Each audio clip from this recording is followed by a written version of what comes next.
The date is March 23rd, 1775. For almost 10 years, American colonists have found themselves at odds with the British Empire. Tensions are high as the Virginia House of Burgesses convenes in a small parish church. On this, the fourth day of the convention, the delegate from Hanover County rises to speak. The other delegates have taken turns proposing fairly docile ways to petition yet again for their rights as free British citizens. But this delegate has an entirely different message to deliver. He prophesies that the warships in the harbors and the British regulars in the towns mean nothing but imminent war, and that the colonies would be wise to wake up to that truth and begin earnest preparations. With that bold introduction, Patrick Henry delivers one of the most famous and celebrated speeches in American history. By the time he utters his passionate closing line, "Give me liberty or give me death," the mood and resolve of the entire assembly has shifted. In response to the truth he speaks and helps others see, Virginia trades her petitions and pleadings for muskets and balls. What if Patrick Henry hadn't spoken up? What if he had been too afraid to voice his controversial opinion? What if he had been denied the opportunity? The answer is obvious. America as we know her might not exist. But because Patrick Henry spoke, aware but unafraid of the consequences of his treasonous words, and aware but unafraid of the judgment of others, everything changed. Pacifists became freedom fighters. Deniers became supporters. Opposers became allies, and America was born, fierce, idealistic, and free.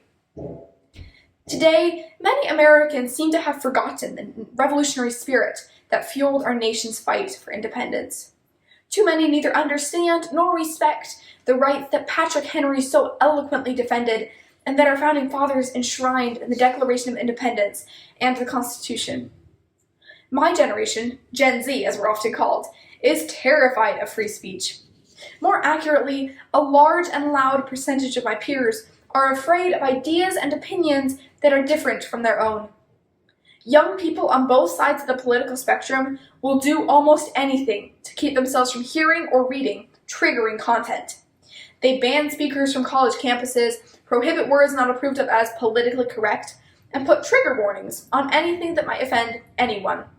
Their fear drives them to destroy, to cancel, anyone whose opinion does not support their worldview. In short, they cry out for limiting free speech because they fear any degree of difference in the opinions they entertain.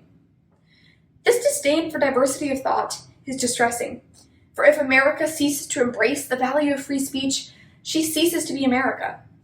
We are a country founded on the grittiness of rebellion, born of discussion, discord, and discontent. We need to remember that rights are messy and that free speech is dangerous, and we need to embrace them anyway, for they are foundational. As Frederick Douglass once said, "Liberty is meaningless where the right to utter one's thoughts and opinions has ceased to exist." We must not allow the loud, intolerant voices in society to drown out dissenting opinions, even if those opinions are brash. Life is dear and peace is sweet, but if the price of such life and peace is chains and slavery, God himself forbid we submit to it. We must not only tolerate, but encourage free speech. Not, as attorney Greg Lukianoff said, because I'm right and you need to hear from me, but rather because I'm very often wrong and need to hear from you. America is, and always has been, strong enough to handle whatever words we throw at her. There is nothing that anyone can possibly say that can destroy our republic. Only the lack of meaningful debate can do that. So whatever our opinions may be, we must start talking. We must start listening. We must remain committed to searching for truth, whether it be in our own ideas or in others. And we must never stop.